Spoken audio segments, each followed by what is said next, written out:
Sadly, we all have been given far too many opportunities to consider religious intolerance in recent weeks.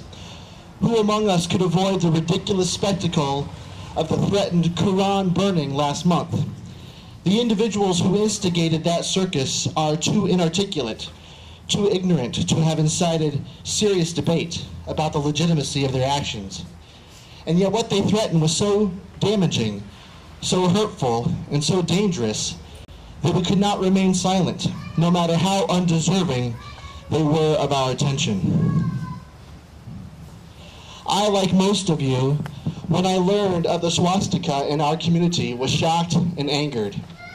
Was this cruel act of hate perpetrated by an individual with a sinister agenda, or by an angry, albeit ignorant youth? It doesn't matter. I learned of the swastika nearly 2 weeks ago on a Tuesday morning. It happened to be the day of the first scheduled meeting this year of the Interfaith Council of Whitman College, a group with whom I am privileged to work. The group is made up of a representative or two of the various religious traditions practiced on Whitman's campus. Now, not every religion at Whitman was able to attend that first meeting.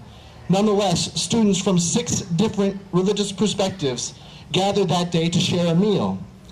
The first meeting of the year was to be a get-to-know-you meeting. We planned activities which would allow us to begin the process of not only learning about the other traditions represented at that table, but more importantly, to begin the invaluable process of forming relationships, friendships, and connections with people of other faiths.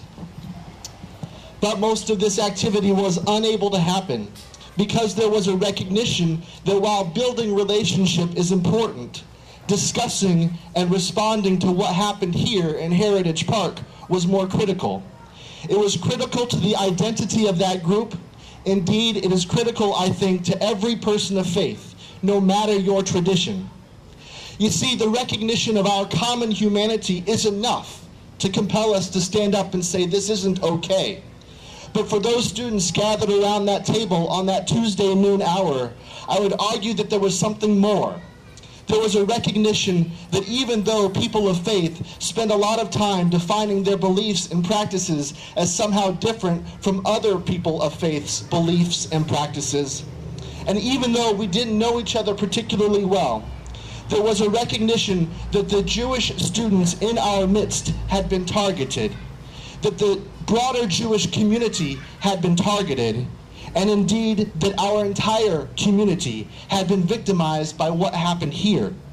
So while our common humanity is enough to compel us, I stand before you as a person of faith, a person speaking on behalf of the interfaith community of this small school in Walla Walla, Washington, to say that as a Christian, as a Jew, as a Sikh, as a Baha'i, as a Hindu, as a Unitarian Universalist, and as a Muslim, there are life-affirming principles at the core of each of these traditions, Amen, which remind us that what happened here happened to all of us.